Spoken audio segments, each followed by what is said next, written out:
Þetta virðist að vera rosalega litlir skattar, með kosti mjög lítið letur á þessu, þannig að maður getur sagt að þetta hafi verið hverfandi lítið bara á þessu tímabili sem ég var.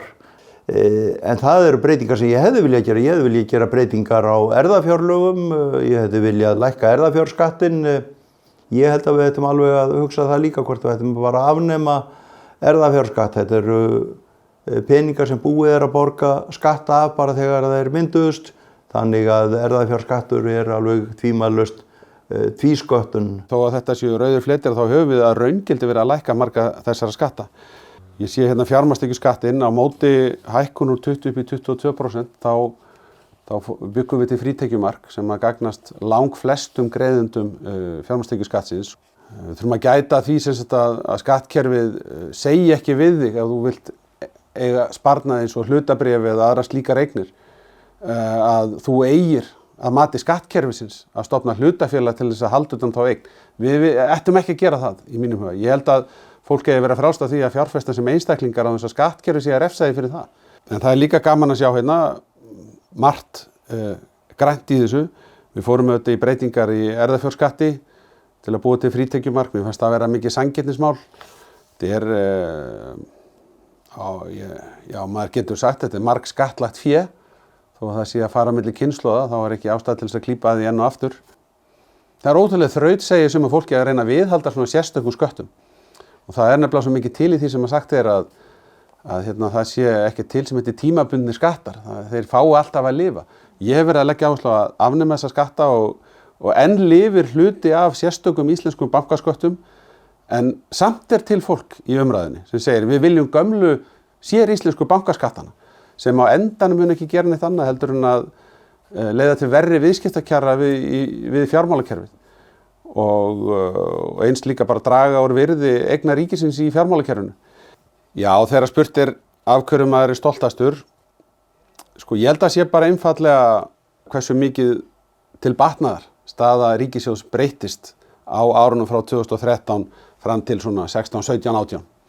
Þar lék afnám haftana, stöðugleikaframlögin mjög stórt hlutverk, en við vorum líka með skýra sýn að bæta samkeppnisumhverfið í svona stærra samhengi og með því að styrkja stöðu ríkissjóðs þetta mikið, þá fengum við miklu betri lánskjör og komumst í stöðu til þess að byrja að aflétta sköttum eins og tryggingagjaldinu, en líka tekjusköttunum.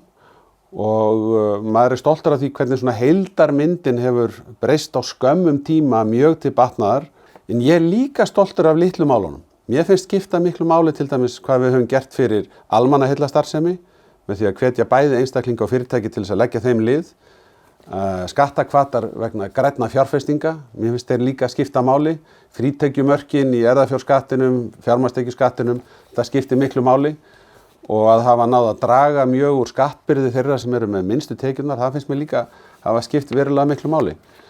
Og við sjáum það síðan bara á tekjusagan.is að það alveg sama hvar í tekju tíundurnar þú ferð, að kaupmátturinn hefur verið að vaxa. Við þurfum að leggja meiri vinnu í það að rýna skattana og þess vegna skattadagurinn alltaf frábær. Þannig ég man vel eftir mér sem fjármálaráðherra bæði á skattadegi og kannski líka til dæmis á fjármálaráðstefnu sveitafélaga eða aðalfundi samtaka atvinnulífsins og ég var meir en tilbúin í rökræðurnar þar þó að salurinn væri ekki kannski allur í fanginu á mér. Það bara skemmtilegt að vera í pólitík. Þú ert svo mikið með fólki sem vill gera og hefur svo mikinn kraft og fjármálaráðherrann í öllum þjóðum er alltaf og hlýtur alltaf að vera í miðjunni á þessu mikla hreyfiafli. Mér leiðist þegar að fara í manninn, þegar að stjórnmálafólk og embættismenn eru alltaf, ég veit það frá fyrstu hendi, í öllum flokkum, eru alltaf að reyna að gera sitt besta í aðstæðunum sem þeir eru í hverju sinni.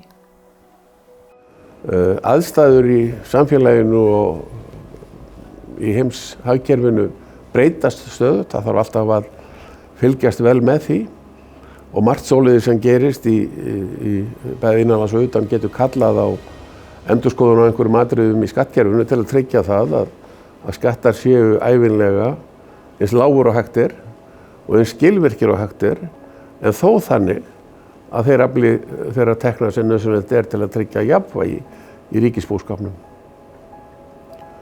Það er alltaf pínu íhaldssemi í fjármálaráðherrunum.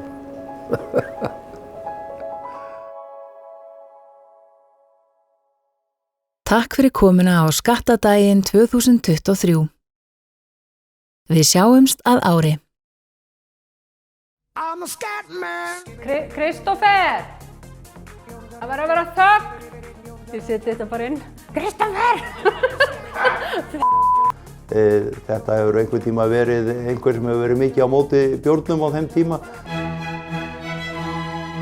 Mann hins vegar að ég hef oft farið á skattadaginn og hort á og skemmtilegir fyrirlesarar, en þetta náttúrulega með skemmtilegir efnum sem maður getur hugsað sér að ræða skatta og gjöld.